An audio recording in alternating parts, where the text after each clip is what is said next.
Commando Khalid हुजरे में सुराहत है। इसे अरशद ने जगा दिया और कहा करमदाद कश्मीरी लीडर को लेकर आ गया है। कमांडो अरशद ने लालटेन की बत्ती ऊंची कर दी। कमांडो खालिद आंखें मलते हुए कश्मीरी लीडर को देखने लगा। मैंने कहा खालिद भाई, ये हमारा कश्मीरी लीडर गुलाम हुसैन भाई है। कश्मीरी लीडर से भी मैंने खालिद का तारुफ करवाया। दोनों एक दूसरे से गले लगकर मिले। करमदाद, तुमने कमाल कर दिखाया कि गुलाम हुसैन को वहाँ से निकाल कर ले आए।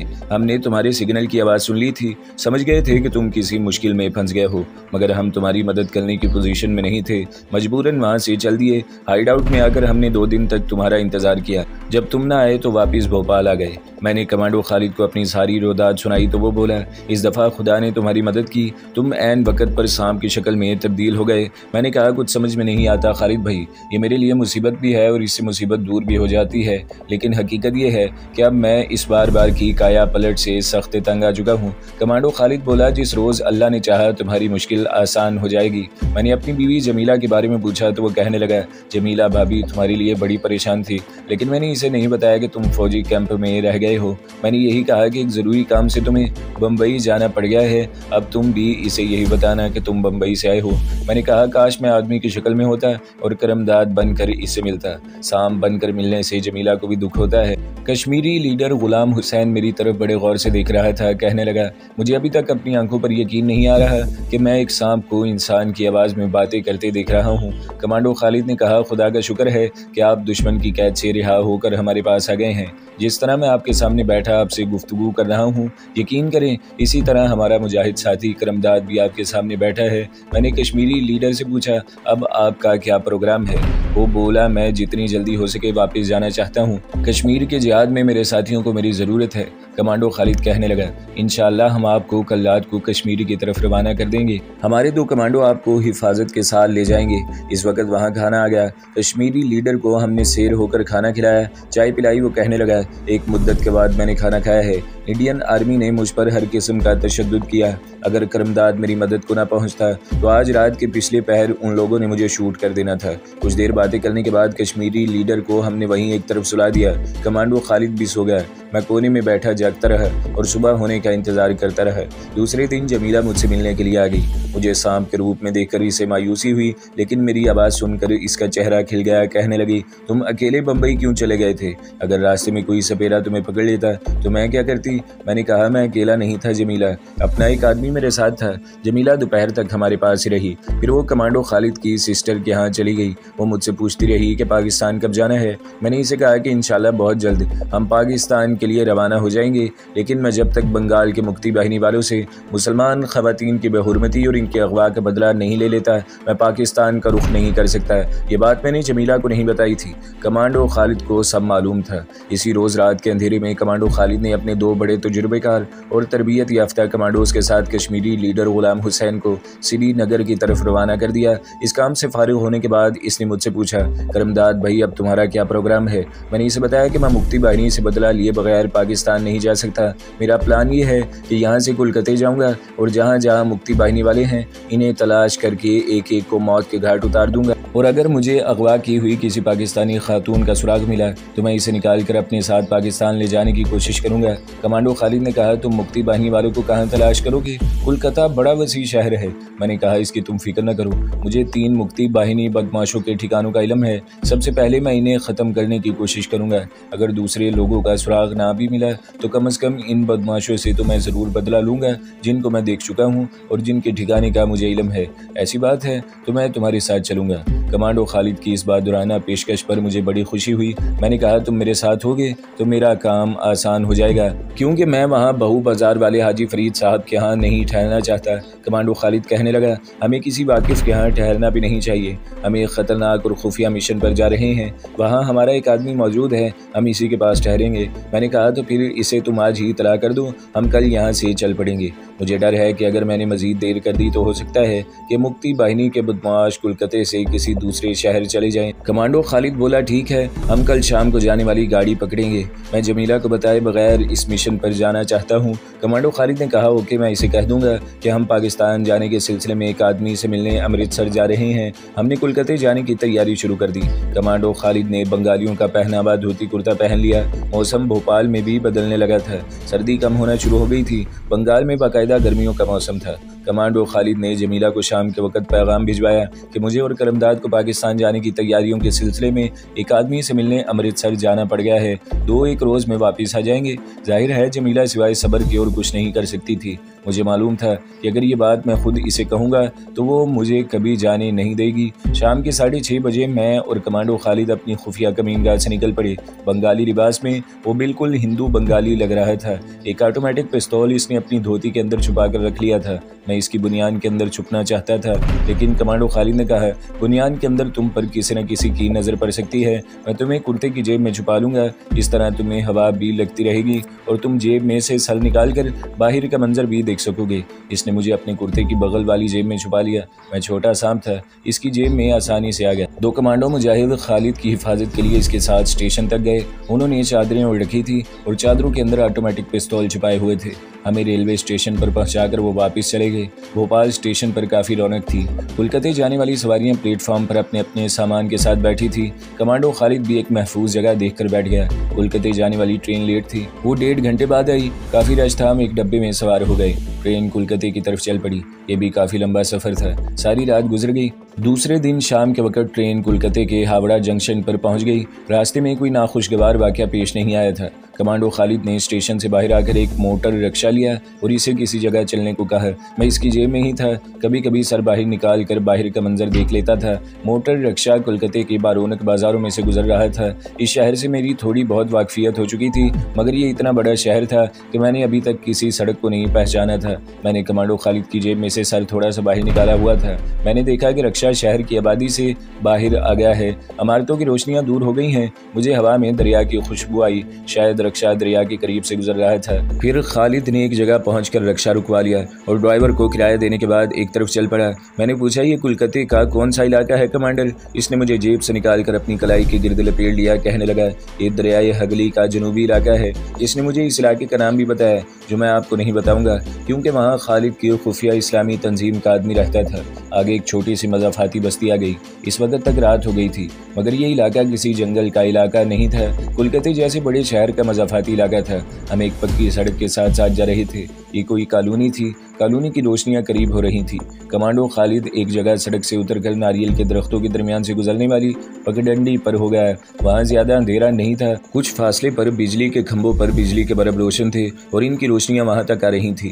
ہم کالونی میں داخل ہو گئے۔ درمیانے درجے کی کالونی تھی، پرانی عمارتیں تھیں، بازار میں دکانیں اور معمولی قسم کے سٹور بھی تھے۔ ایک جگہ پان کی دکان تھی، وہاں سے بنگلہ گانے کی آواز رہی تھی۔ کمانڈو خالد ایک تنگ بازار میں مڑ گیا، پھر ایک بلڈنگ میں داخل ہو کر اس کی سیڑھیاں چڑھنے لگا۔ دوسری منزل میں ایک لمبی سی گیلری یا رہدری تھی، ساتھ کمرے تھے۔ خالد نے ایک دروازے کے پاس آ کر گھنٹی کا بٹن دبایا۔ دوسری بار گھنٹی بجاتے ہوئے اس نے مجھ سے کہا یہاں اپنا ایک بڑا بہادر مجاہد رہتا ہے۔ کالونی میں داخل ہونے سے پہلے اس نے مجھے اپنی جیب میں ڈال لیا تھا۔ میں کچھ کہنے لگا تھا کہ خالد نے مجھے خاموش رہنے کو کہا۔ کسی نے دروازہ کھول دیا۔ ایک درمیانے قد کے مضبوط جسم والے گورے چٹے آدمی نے دروازہ کھولا۔ اس نے اپنے سامنے خالد کو دیکھا تو بولا اندر آ جاؤ، ساتھ کوئی اور تو نہیں ہے؟ کمانڈو خالد نے کمرے میں داخل ہوتے ہوئے کہا ایک آدمی ہے۔ میزبان وہیں رک گیا، بولا اسے بھی اندر بلا لو، باہر مت کھڑا رہنے دو۔ خالد بولا وہ میرے ساتھ ہی ہے، تم دروازہ بند کر دو۔ میزبان نے دروازہ بند کر دیا اور بڑی عجیب نگاہوں سے اسے دیکھنے لگا۔ کمانڈر کہاں ہے تمہارا ساتھی؟ کمانڈو خالد نے جیب میں سے مجھے نکال کر اپنی ہتھیلی پر بٹھایا اور بولا یہ ہے ہمارا ساتھی۔ میزبان کا نام کمانڈو خالد نے مجھے بتا دیا تھا، وہ نام میں آپ کو نہیں بتاؤں گا، آپ اس کا نام حیدر رکھ لیں۔ حیدر ڈر کر پیچھے ہٹ گیا۔ یہ سانپ تم نے کب سے پکڑنے شروع کر دیے؟ کمانڈو خالد نے کہا یہ سانپ نہیں ہے، غور سے دیکھو۔ حیدر میری طرف غور سے دیکھ کر بولا کیا بچوں جیسی باتیں کرتے ہو کمانڈر، یہ سانپ ہی تو ہے، خدا کے واسطے اسے باہر پھینک آؤ، تمہیں ڈس لے گا۔ کمانڈو خالد نے مجھے اپنی کلائی کے گرد لپیٹ لیا اور کہنے لگا پہلے مجھے کھانا کھلاؤ، چائے پلاؤ اور میرے دوست سانپ کے لیے دودھ لاؤ، پھر اطمینان سے ساری باتیں ہوں گی۔ حیدر حیرت سے سر ہلاتے ہوئے بولا میں سب کچھ ابھی لاتا ہوں، مگر خدا کے لیے اس سانپ سے بچ کر رہنا، میں ابھی آتا ہوں۔ وہ چلا گیا۔ میں نے خالد سے کہا کمانڈر کیا تم اسے میرے بارے میں بتا دینا چاہتے ہو؟ ہاں، خالد بولا اسے تمہارے بارے میں سب کچھ بتائے بغیر ہم اپنے مشن میں کامیابی حاصل نہیں کر سکیں گے۔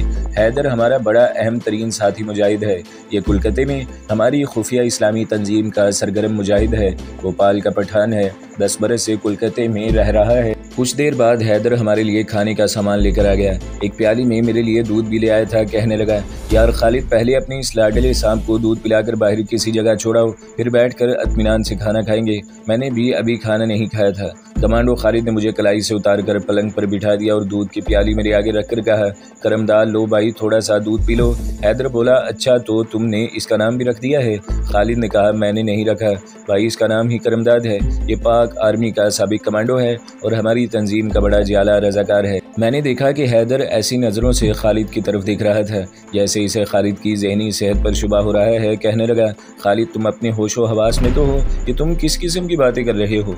मैं देख रहा हूँ, तुम भी देख रहे हो कि ये एक सांप है। फिर ये पाक आर्मी का साबिक कमांडो कहाँ से बन गया और इसका नाम करमदाद कैसे हो गया? कमांडो खालिद पूरा ड्रामा कर रहा था। मैं खामोशी से मुंह डाले प्याली में से दूध पी रहा था। खालिद ने हैदर से कहा, अच्छा भाई हैदर, अगर तुम्हें मेरी बात का यकीन नहीं आता तो खुद इससे पूछ लो। क्या पूछूं? हैदर ने तज्जुब से कहा, यही पूछो कि या सांप तुम्हारा नाम क्या है और तुम कौन हो? हैदर जिच होकर बोला, खुदा के लिए ये फजूल बातें छोड़ो और ये बताओ कि कोलकाता कैसे आना हुआ? क्या किसी खास मिशन पर आए हो? कमांडो खालिद ने कहा, पहले तुम मेरे सांप से इसका नाम पूछो, फिर तुम्हें बताऊंगा कि मैं किस मिशन पर आया हूँ। ये मेरी शर्त है। हैदर ने तंग आकर मुझसे पूछा, भाई सांप, तुम सांप ही हो। मैं जानता हूँ तुम मुझे कुछ नहीं बता सकोगे, लेकिन मैं अपने दोस्त की शर्त पूरी कर रहा हूँ। बताओ तुम्हारा नाम क्या है? मैंने दूध पीते हुए प्याली में से सर उठाकर हैदर की तरफ देखा और कहा, मेरा नाम करमदाद है। मैं पाक आर्मी का साबिक कमांडो हूँ और कमांडो खालिद के साथ एक अहम तरीन मिशन पर कोलकाता आया हूँ। एक सांप को आदमी की आवाज़ में बातें करते देखकर मैं बयान नहीं कर सकता था कि हैदर की क्या हालत हुई थी। आज भी इस आदमी का चेहरा मेरी आंखों के सामने आता है तो मेरी बेख्तियार हंसी निकल जाती है। वो इस बच्चे की तरह हैरान परेशान खड़ा था जिसके हाथ से जादू के जोर से अचानक इसका खिलौना गायब हो गया हो। कमांडो खालिद ने हंसकर पूछा, अब बताओ यकीन आया कि नहीं? वो कभी मेरी तरफ देखता, कभी खालिद की तरफ देखता। कहने लगा, कमांडर मुझे यकीन आ गया है, लेकिन यकीन नहीं आ रहा कि एक सांप इंसान की तरह भी बोल सकता है। अब मैंने इसको मुखातिब किया और कहा, हैदर भाई, मैं सिर्फ इंसान की तरह बोल ही नहीं सकता बल्कि इंसानों की तरह महसूस भी करता हूँ, इंसानों की तरह सोचता भी हूँ और सुनता भी हूँ। मैं असल में तुम्हारी तरह का इंसान हूँ। मेरे साथ एक हादसा हुआ है जिसकी वजह से मुझ पर एक जादू का असर हो गया है और मुझ पर दौरा पड़ता है जिससे मैं इंसान से सांप और सांप से वापस इंसान की शक्ल में आ जाता हूँ। तो क्या तुम सांप से इंसान भी बन सकते हो? मैंने कहा, बन सकता नहीं, बन जाता हूँ। ये मेरे इख्तियार में नहीं है। जब तक मुझ पर तलीसम का असर रहता है मैं सांप की शक्ल में रहता हूँ। जब इसका असर ख़त्म हो जाता है तो सांप से अपनी असली इंसानी शक्ल इख्तियार कर लेता हूँ। इसके बाद जब फिर जादू का असर जोर पकड़ता है तो मैं अचानक सांप बन जाता हूँ। हैरत की बात है, कभी इस किस्म की बात देखी नहीं। कमांडो खालिद बोला, अब तो देख ली है ना, आओ बैठो, पहले खाना खाते हैं फिर तुम्हें बताते हैं कि हम दोनों कमांडो कोलकाता किस मिशन पर आए हैं। मैं पलंग पर बैठा रहा, थोड़ा सा दूध मैंने पी लिया था। दोनों कमांडो मुजाहिद खाना खाते हुए बातें करने लगे। कमांडो खालिद ने हैदर को वो सब कुछ बता दिया जिसके लिए हम कोलकाता आए थे। इसने इसे मेरी ज़िंदगी के पस मंज़र और तमाम वाक़यात से भी आगाह कर दिया। हैदर ने बातें शुरू करने से पहले दरवाज़ा ज़रा सा खोलकर बाहर देख लिया था और फिर अंदर से कुंडी लगा दी। कहने लगा, ढाका फॉल के बाद वहाँ से कई पाकिस्तानी भारत में दाखिल हुए हैं। पुलिस इनकी तलाश में रहती है और फिर तुम जानते हो कि हमें बहुत चौकन्ना होकर रहना पड़ता है। खालिद ने पूछा, अपनी तंजीम के दूसरे मुजाहिदों का क्या हाल है? हैदर ने कहा, सब अपनी अपनी ड्यूटी दे रहे हैं। पिछले दिनों काली घाट के इलाके में हिंदुओं ने एक मस्जिद में बम फेंककर 2 नमाजियों को शहीद कर दिया था। हमने इन इंतहा पसंद हिंदुओं का सुराग लगाकर इन्हें इनके घरों के अंदर जाकर हलाक कर दिया था। इसके बाद काली घाट के इलाके में बिल्कुल अमन हो गया, बल्कि शहर में भी किसी मस्जिद में इस किस्म की वारदात दोबारा नहीं हुई। हमारा मिशन भी यही है। खालिद ने मेरी तरफ देखकर कहा, हम भारत में मुसलमानों के हुकूक का तहफ़्फ़ुज़ कर रहे हैं। हम हुकूमत के बागी नहीं हैं। हम सिर्फ ये चाहते हैं कि भारत में मुसलमानों को भी अमन और खुद इख्तियारी के हकूक़ के साथ रहने की सहूलियात दी जाएँ। हैदर ने मेरी तरफ देखा, करमदाद, क्या तुम मेरी बात सुन रहे हो? मैंने कहा, क्यों नहीं, तुम बोलो, मैं सुन रहा हूँ। वो हंस पड़ा। कहने लगा, खुदा जाने क्यों मुझे अभी तक यकीन नहीं आ रहा कि तुम सांप नहीं इंसान हो। खालिद ने कहा, तुम पूछो, क्या पूछना चाहते हो? हैदर ने मुझसे सवाल किया, क्या तुम्हें याद है तुम जब ढाका से फरार होकर कोलकाता आए थे तो कौन से इलाके में मुक्ति बाहिनी वालों से तुम्हारी मुलाकात हुई थी? मुझे वो इलाका याद था। मैंने इसे इस इलाके का नाम बता दिया और इस छोटे से चाय खाने का नाम भी बता दिया जिसके पिछले कमरे में एक मुक्ति बाहिनी वाले ने मुझे मेरी बीवी जमीला का पता बताया था। हैदर ने कमांडो खालिद से कहा, वो इस मामले में बड़ा बदनाम इलाका है। बांग्लादेश बनने के बाद वहाँ मुक्ति बाहिनी ने इंडियन आर्मी के साथ मिलकर गैर बंगाली पाकिस्तानियों पर जो जुल्म और सितम किया था और औरतों को अगवा करके लाए थे, तो इन औरतों को ज़्यादातर इसी इलाके में फ़रोख्त किया जाता था। खालिद ने कहा, हमें ये मालूम करना है कि वहाँ जितने भी मुक्ति बाहिनी वाले आते जाते रहते हैं वो इस वक्त कहाँ कहाँ पर हैं। हम इनमें से हर एक को मौत के घाट उतारने का मिशन लेकर आए हैं। इसके अलावा तुम्हें अपने ज़राए से ये भी मालूम करना है कि जो औरतें मशरक़ी पाकिस्तान से अगवा की गई थी। हैदर अचानक से प्यालियों में चाय उंडेलते हुए कहने लगा, इंशाअल्लाह ये सब कुछ मालूम करने की पूरी कोशिश करूंगा, लेकिन तुम्हें यहाँ मेरी खोली में ही रहना होगा। यहाँ तुम पुलिस की नज़रों में आ जाओगे। इस इलाके में पुलिस इंटेलिजेंस के आदमी निगरानी करते रहते हैं। खालिद ने कहा, हम दरिया के पुराने घाट वाली जगह पर चले जाएंगे। वो जगह अभी तुम्हारे पास ही है ना? हाँ, वो हमारे पास ही है। रात को तुम यहाँ आराम करो, सुबह सुबह मैं तुम्हें वहाँ ले जाऊँगा। अचानक मुझे दरवाजे के बाहर किसी आदमी की नई बू महसूस हुई। सांप होने की वजह से मुझे आते जाते आदमियों की बू आ जाती थी, लेकिन ये अजनबी बू ऐसी थी कि जो हैदर के कमरे या खोली के बंद दरवाजे के पास आकर रुक गई। इसका मतलब था कि बाहर राहदारी में कोई शख्स दरवाजे के साथ लगकर खड़ा हमारी बातें सुन रहा है। मैंने सरगोशी में कहा, इस तरह बातें करते हुए मौजू बदल लो। ये कहकर मैं पलंग से उतरकर दरवाजे की तरफ रेंगने लगा। कमांडो खालिद फौरन समझ गया कि बाहर कोई हमारी बातें सुन रहा है। इसने हैदर से कहा, यार कोलकाता में इस बार ज़्यादा गर्मी है, शायद बारिशें जल्दी शुरू हो जाएं। इस वक्त तक हैदर भी सब कुछ समझ गया था। कहने लगा, तुम्हारे लिए चाय और बनाऊं? मैंने दरवाजे के एक सुराख में से सर बाहर निकाल कर देखा। बाहर राहदारी में मामूली सी रोशनी थी। मैंने आदमी को देखा जो दरवाजे के साथ सर लगाए झुककर खड़ा था और दरवाजे के किसी दुर्ज में से अंदर भी देखने की कोशिश कर रहा था। अंदर जो बातें हो रही थी इन्हें सुनने की कोशिश भी कर रहा था। ये इंटेलिजेंस का आदमी ही हो सकता था। इसने बहुत सी बातें सुन ली थी, मुझसे और तो कुछ न हो सका। मैंने बाहर निकलकर इसके पाँव पर डसने लगा तो मुझे ख्याल आ गया कि यहाँ एक पुलिस के आदमी की लाश का पाया जाना हैदर के लिए खतरे का बाइस बन सकता है। मैं तेज़ी से वापस कमरे में घुस गया और एक तरफ छुप गया ताकि इंटेलिजेंस का आदमी दरवाजे की दुर्ज में से मुझे न दिख सके। मैंने खालिद से कहा, कमांडो बाहर एक आदमी दरवाजे के साथ लगा, तुम्हारी सारी बातें सुन रहा है। कमांडो खालिद ने ऐसे जाहिर किया जैसे इसने मेरी बात बिल्कुल नहीं सुनी। वो हैदर से कोलकाता की बारिशों और फिल्मी दुनिया की एक्ट्रेसों की बातें करने लगा। इसने हालात की नज़ाकत को देखकर मौजू बदल दिया था। मेरे खबरदार करने पर तो वो और ज़्यादा मोहतात हो गए थे। इतने में हैदर चाय के खाली बर्तनों वाली ट्रे लेकर उठाकर दरवाजे की तरफ बढ़ गया। मैं भी अंधेरे में से निकलकर दरवाजे की तरफ बढ़ा और हैदर के दरवाज़ा खुलने से पहले ही दरवाजे के बाहर निकल चुका था। मैंने इस आदमी को गैलरी में इस तरफ तेज कदमों से जाते देखा जहाँ सीढ़ियाँ पहली मंजिल को उतरती थी। हैदर भी ट्रे हाथ में लिए गैलरी में आ गया। मैंने इस आदमी को गैलरी में इस तरफ तेज कदमों से जाते देखा जहाँ सीढ़ियाँ पहली मंजिल को उतरती थी। हैदर भी ट्रे हाथ में लिए गैलरी में आ गया। मैंने इसे इस आदमी का हुलिया बताया और कहा कि वो सीढ़ियों की तरफ भाग गया है। हैदर ने मुझसे कहा, खुदा के लिए तुम अंदर चलो। मैं अंदर आ गया। खालिद पुरानी सोफे पर बैठा था। हैदर दरवाज़ा बंद करके चला गया। कमांडो खालिद ने मुझसे पूछा, कौन था वो आदमी? मैंने कहा, मुझे इंटेलिजेंस का आदमी लगता था, दरवाजे के साथ लगकर खड़ा था, मुझे इसकी बू आ गई थी। खालिद कहने लगा, तुम्हारी इस खसूसियत का मुझे अभी तक इल्म ही नहीं था, इससे तो बड़ा काम लिया जा सकता है। मैंने कहा, हर इंसान की एक खास बू होती है। सांप आदमियों के दरमियान हो तो इसे ये बू नहीं आती, लेकिन अगर कोई सांप किसी के पास ज़्यादा दिनों तक रहे या इसे किसी आदमी के जिस्म का उतरा हुआ कपड़ा सुंघा दिया जाए तो इसे वो बू याद रहती है और जहाँ से वो बू आ रही होगी वो इसकी तलाश में इस तरफ जाएगा। खालिद ने कहा, अभी हैदर आकर बताएगा कि वो कौन सा आदमी था। हैदर ने आकर बताया कि वो CID का आदमी था, इसका नाम मुरारी था। मैंने इसे बंगाली पुलिस इंस्पेक्टर के साथ नुक्कड़ वाले होटल में अक्सर देखा है। फिर तुम्हारा क्या ख्याल है? खालिद ने पूछा।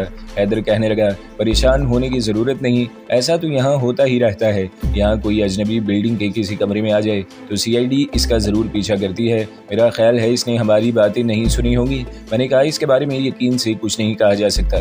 कमांडो खालिद कहने लगा, मेरा ख्याल है कि हमें सुबह होने का इंतज़ार नहीं करना चाहिए, बल्कि इसी वक्त यहाँ से दरिया के पुराने घाट वाले हाइड आउट में चले जाना चाहिए। हैदर बोला, अगर तुम ऐसा समझते हो तो ठीक है, तुमने वो जगह तो देखी हुई है, तुम करमदाद को लेकर वहाँ जाओ, मैं कल किसी वक्त तुम्हें वहीं आकर मिलूंगा। इस दौरान मैं मुक्ति बाहिनी वालों की सुराग रसानी करने की भी कोशिश करूंगा। कमांडो खालिद ने मुझे उठाकर जेब में रख लिया। हैदर उठकर दरवाजे तक गया, बाहर झांक कर देखा और अंदर आकर बोला, गैलरी में कोई नहीं है, तुम निकल जाओ। कमांडो खालिद मुझे लेकर कमरे से निकल आया। बिल्डिंग के बाहर आकर इसने कॉलोनी की सड़क पर चलना शुरू कर दिया जो बाहर खेतों की तरफ जाती थी और जिनके आगे दरियाई हगली का किनारा जाता था। वो आहिस्ता आहिस्ता चल रहा था ताकि किसी को इस पर शक न गुजरे। पहले इसने मुझसे पूछा, करमदाद क्या तुम्हें पीछे किसी अजनबी की बू आ रही है? मैंने जेब से गर्दन पहले ही बाहर निकाली हुई थी। मैंने कहा, नहीं कमांडर, पीछे कोई आदमी हमारा ताकुब नहीं कर रहा। ये सुनकर कमांडो खालिद ने अपनी रफ्तार तेज कर दी। कहने लगा, अब यहाँ से जितनी जल्दी निकल जाएं अच्छा है। हमारे दाएं जानिब कोलकाता शहर की ऊंची ऊंची इमारतों की रोशनियां जगमगा रही थी और बाएं जानिब अंधेरा था और काफी फासले पर कुछ रोशनी के नुक्ते झिलमिला रहे थे। खालिद कहने लगा, हमारे बाएं जानिब दरिया है, कोलकाता का सबसे बड़ा दरिया हगली। ये जो दूर दूर तुम्हें टिमटिमाती रोशनियां नजर आ रही हैं, ये दरिया पार के कारखानों की रोशनियां हैं। मैंने पूछा, पुराने घाट वाली खुफिया कमीनगाह यहाँ से कितनी दूर है? इसने कहा, ज्यादा दूर नहीं है। फिर भी वो कुछ नहीं तो आध घंटे तक चलता रहा। अब हम दरिया के किनारे पर आ गए थे। अंधेरे में मुझे दरिया का चौड़ा पार्ट साफ दिखाई दे रहा था। दूर दरिया के दूसरे किनारे में किसी स्टीमर के विसल की 2 बार आवाज सुनाई दी। इसके बाद खामोशी छा गई। 2-3 फरलांग तक दरिया के साथ साथ चलने के बाद कमांडो खालिद नीचे नशीब में उतर गया। यहाँ इतनी लंबी घास थी कि खालिद इसमें छुप गया। देर तक वो इसी घनी घास में चलता रहा। घास का मैदान खत्म हो गया। मैं चूंकि अंधेरे में देख सकता था, मुझे 20-25 कदमों के फासले पर एक इमारत के खंडर नजर आए। दीवारें टूटी फूटी थी, जगह जगह ईंटें पत्थर बिखरे हुए थे। एक तरफ 4 दीवारी खड़ी थी। खालिद इसी तरफ आ गया। ये एक छोटी सी खोली थी जिसके दरवाजे के पट आधे खुले थे। वो अंदर दाखिल हो गया और कहने लगा, ये हमारी आर्जी और एमरजेंसी पनाहगाह है। हंगामी सूरत हाल पैदा हो जाए तो हम यहाँ आकर छुप जाते हैं और यहाँ से कोई नहीं गुजरता। तो दोस्तों, अगली किस्तें सुनने के लिए हमारे चैनल को ज़रूर सब्सक्राइब करें, वीडियो को लाइक करें और बेल के आइकन पर भी क्लिक कर दें ताकि हर जो आने वाली वीडियोज़ हैं वो आपको सबसे पहले मिलती रहें।